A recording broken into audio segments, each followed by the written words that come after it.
आणि नुकसान भरपाईचा दावा लावा 1 कोटीचा माझ्यावर, नो प्रॉब्लेम, 2 वर्ष मला द्या तुमची या सिस्टमला, माझे म्हणजे या सिस्टमला 2 वर्ष द्या. तुम्ही म्हणा आत्ताच लग्न झालंय किंवा तुम्हाला कशी काय द्यायची. रिलॅक्स, तुमको छीन के नहीं लेके जा रहा हूँ, राइट, तुमको छीन के नहीं लेके जा रहा हूँ, यार रिलॅक्स, आपका तो 9-10 साल हो गया, बच्चा भी बड़ा है, ये तो जल्दी आ जाएगा.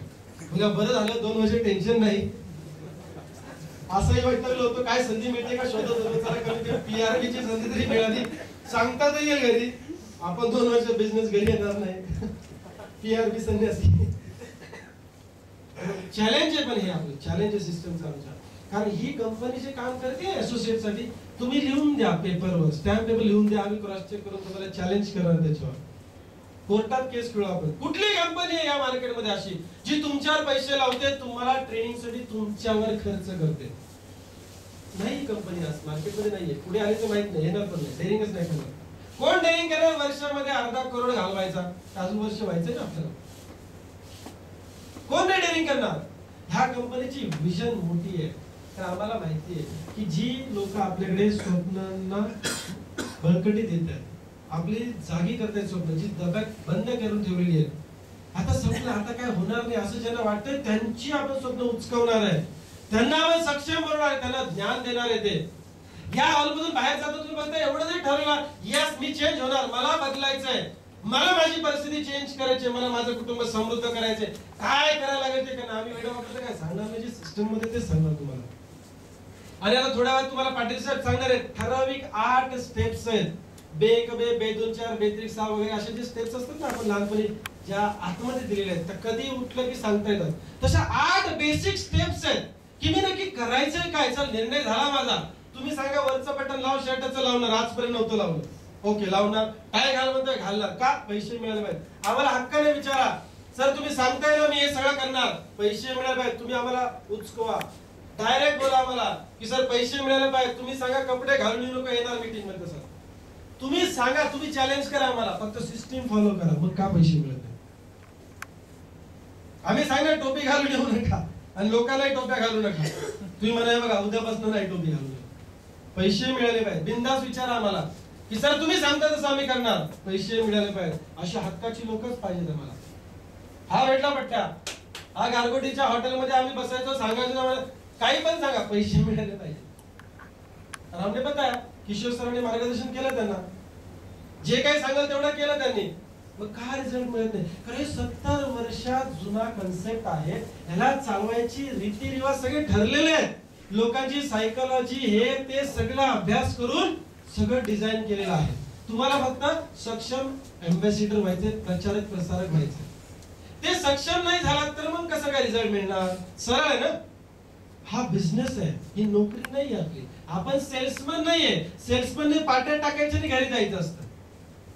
आपण सेल्समन नको आहेत आपल्याला, आपल्याला बिझनेसमन पाहिजे. आणि मला माहिती या हॉलमध्ये बसलेला प्रत्येक व्यक्ती बिझनेसमन नाहीये, आणि असेल तर करोडामध्ये खेळत नाहीये.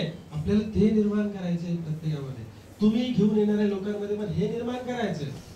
मला माहिती होतं 12 वर्षापूर्वी आपली कॅपॅसिटी नाहीये, लेकिन हा बाकीचा जो कार्यक्रम आहे ना हा सक्षम आहे. तुमच्यापर्यंत बिझनेस आलाय म्हणजे 75% लोक यशस्वी आहेत म्हणून आलेले आहेत. हे 25% काम योग्य होते म्हणून तुमच्यापर्यंत बिझनेस आला. ऑफलाईन यशस्वी आहे म्हणून तुमच्यापर्यंत बिझनेस आला. इकडे एज्युकेशन सिस्टम स्ट्रॉंग आहे म्हणून तुमच्यापर्यंत बिझनेस आलेला आहे आणि तुमच्यापर्यंत अजून त्याचा प्रसार चालू आहे पुढे. Clear? Yes. Yes? Yes. So are you committed? Yes. Yes? Yes. मला असं वाटते अर्ध्याच लोकांचा आवाज येतोय. Yes. Yes. तुम्हाला माईक मध्ये बोलणं काय झालं? हा रोजची सवय आहे तुमची. Yes? Yes. Yes? Yes. Okay. Very great. तर आता नक्की आपल्याला करायचंय काय ते तुम्हाला थोडक्यामध्ये आणि स्पष्ट शब्दामध्ये दुसरं कोणी आता सध्या सांगू शकणार नाही. बाकीची सगळी सांगतातच. ह्या स्टेजवर अजून बऱ्याच लोकांना सांगायची इच्छा पण आहे, पण सुरुवात आपण करतोय. एक असे डायनामिक पर्सनल लीडर आहेत, ते कोचर आहेत ज्यांनी सक्सेस घडवलाय पीआरबी मध्ये. आपल्या लाईफ मध्ये बरेच उतार चढाव त्यांनी बघितलेत, बरेच फटके लाईफ मध्ये. फटके म्हणजे काय, असे तालमीचे फटके नाही, म्हणजे लाईफ तमाचे मारते की नाही आपल्याला, असे तमाचे बरेच झेललेले आहेत लाईफ मध्ये.